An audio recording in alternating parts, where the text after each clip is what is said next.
पुणे में राहुल गांधी ने एक छात्रों की गूंज कार्यक्रम किया था और उसमें जो बातें हुई और उसके बाद राहुल गांधी ने इस किस्म के आरोप लगाए बीजेपी की सरकार पर, वो मामला बढ़ता जा रहा है।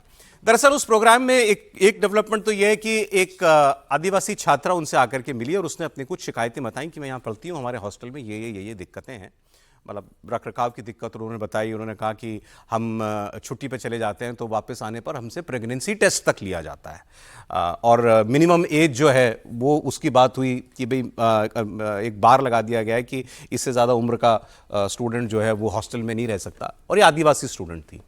तो उन्होंने देवेंद्र फडणवीस को चिट्ठी लिखी कि देवेंद्र फडणवीस जी, ये बातें मुझे एक आदिवासी छात्रा ने बताई हैं, आप इस पर क्या कर रहे हैं।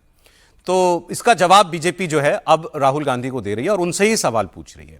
महाराष्ट्र बीजेपी ने पोस्ट करते हुए लिखा है कि जिन आदिवासी बच्चे की बात कर रहे हैं राहुल गांधी, वो तमाम संस्थान तो कांग्रेस के से जुड़े नेताओं ने चलाए थे। बीजेपी ने कहा कि कांग्रेस की सरकार के दौरान आदिवासी स्कूलों का दुरुपयोग किया गया और राहुल गांधी को यह ड्रामा बंद कर देना चाहिए। राहुल गांधी के पुणे के छात्रों के गूंज कार्यक्रम में एक आदिवासी छात्रा शामिल हुई थी और उसने मंच से राहुल गांधी के सामने अनशन पर बैठे छात्रों के बारे में बताया था और अपनी शिकायत लिखित तौर पर राहुल गांधी को दी थी। इसके बाद राहुल गांधी ने आदिवासी स्टूडेंट्स की मांग को लेकर मुख्यमंत्री फडणवीस को चिट्ठी लिखी थी। अच्छा, ये भी बात कही है बीजेपी ने कि आप थोड़ा लेट से जागते हैं, देर से जागते हैं राहुल गांधी जी।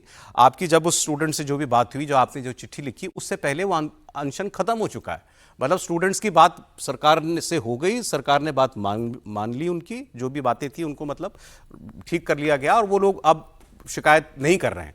उसमें उन्होंने कहा कि वो मिनिमम एज हमने 30 साल कर दी है स्टूडेंट के हॉस्टल में आने की। इसके अलावा उन्होंने कहा कि ये प्रेगनेंसी टेस्ट वाली बात तो ये बिल्कुल ही फजूल की बात है, ये मतलब तथ्यों से परे। ऐसा कोई टेस्ट जो है नहीं मांगा जाता है अगर कोई छुट्टी के बाद स्टूडेंट वापस आती है। उन्होंने कहा कि अगर कोई लंबी छुट्टी के बाद स्टूडेंट ज्वाइन करता है दोबारा हॉस्टल, तो उसका एक मेडिकल सर्टिफिकेट ज़रूर हम लोग लेते हैं कि वो उससे कोई बीमारी वगैरह तो नहीं है, घर से दूर स्टूडेंट आकर के रह रहा है इसीलिए। लेकिन उसका प्रेगनेंसी टेस्ट की रिपोर्ट मांगी जाती है, ये बात बिल्कुल गलत है। और देवेंद्र फडणवीस ने भी फिर रिएक्ट किया और उन्होंने इस सारी बात को जोड़ दिया फिर महिला आरक्षण से कि महिलाओं की इतनी बात करते हैं राहुल गांधी, तो महिला आरक्षण के खिलाफ क्यों है। आपके नेता पुणे में आकर कुछ भी कहे, आप सभी महिला आरक्षण विरोधी हैं। आप 2029 में महिलाओं को आरक्षण नहीं देना चाहते, लेकिन मुझे विश्वास है मेरे नेता नरेंद्र मोदी जी चाहे कुछ भी हो जाए 2029 में महिलाओं को आरक्षण देकर रहेंगे। समीर जी, पुणे के कार्यक्रम की विवाद खत्म नहीं हो रहे, कार्यक्रम खत्म हो गया। देखिए, अब राहुल गांधी को लगा कि इनका जो कार्यक्रम हुआ था बहुत सक्सेसफुल हुआ उस तरीके से, और जो शिकायतें मिली है तो उन्हें लगा कि भाई अब मुझे रोल मॉडल माना जा रहा है युवाओं का। मैं युवाओं के लिए गूंज कार्यक्रम शुरू किया और पुणे में उनको उम्मीद से ज़्यादा सफलता उनकी नज़र में, कांग्रेस की नज़र में थी उस कार्यक्रम को लेकर। तो राहुल गांधी ने तत्काल जो शिकायतें दर्ज हुई वो उस पर चिट्ठी लिख दी उन्होंने।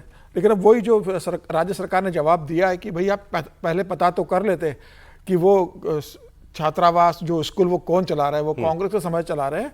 और आपको आधिकारिक रूप से बता दो कि कांग्रेस के 70% जो लीडर्स हैं महाराष्ट्र के, वो सब किसी ना किसी एजुकेशन इंस्टीट्यूट के साथ जुड़े हुए हैं। और फिर वो आदिवासी के नाम पर तो 2014 में तो बीजेपी की सरकार आई है, 2009 और 2010 में जब नारायण राणे का मुख्यमंत्री थे वहाँ पर, उस समय तो एक बड़ा घोटाला हुआ था। यही कांग्रेस के नेताओं ने आदिवासी को छात्रवृत्ति, आदिवासी को जो खाना खाने के लिए पैसा मिलता था, आदिवासी के लिए जो केंद्र से फंड आता था, उसमें बहुत बड़ा घोटाला हुआ था। 2 सेक्रेटरी और 1 मंत्री को उसमें इस्तीफा देना पड़ा उस समय के अंदर। तो कांग्रेस के समय आदिवासियों के साथ क्या हुआ है ये राहुल गांधी को पहले देखना चाहिए कि उनकी सरकारों के समय क्या हुआ है। लेकिन ठीक है, राहुल गांधी ने चिट्ठी लिखी इस मामले को लेकर, राज्य सरकार ने बता दिया कि जो उम्र थी वो हमने बढ़ा दी है, खाने की क्वालिटी की शिकायतें। और ये जो राहुल गांधी करे प्रेगनेंट टेस्ट का, ये एक्चुअली मामला था 8-9 महीने पहले का मामला था।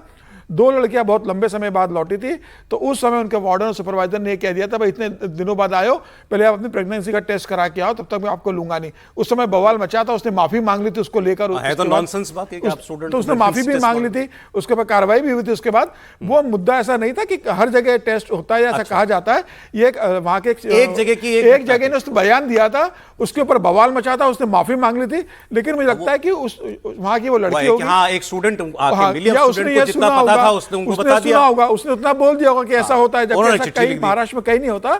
देवेंद्र फडणवीस की सरकार में बहुत बेहतर तरीके से आदिवासियों के लिए काम हो रहा है। अगला कार्यक्रम छात्रों की गूंज नागपुर में हो रहा है, आरएसएस वाले नागपुर में। हाँ, वो नागपुर में इसलिए कि नागपुर में अम्बेडकर जी का है ना, बौद्ध धर्म की दीक्षा तो अम्बेडकर जी ने नागपुर में ही ली थी। बौद्ध भूमि तो उनकी अम्बेडकर जी की वही बनी है। संघ मुख्यालय भी है। ओबीसी का एक बड़ा, दलितों का बड़ा वोट बैंक विदर्भ में आता है। नागपुर एक बड़ा ओबीसी वोट बैंक है और कांग्रेस का एक आधार वहां पर रहा है। तो मुझे लगता है कि राहुल गांधी अब वहां पर दलितों की, ओबीसी की बात करेंगे, अम्बेडकर जी का संविधान की वहां वो जिक्र करेंगे। नागपुर जाएंगे तो संघ मुख्यालय पर जिस तरीके से वो हमेशा हमला बोलते हैं, मनुस्मृति की बात भी करेंगे। बिल्कुल करेंगे।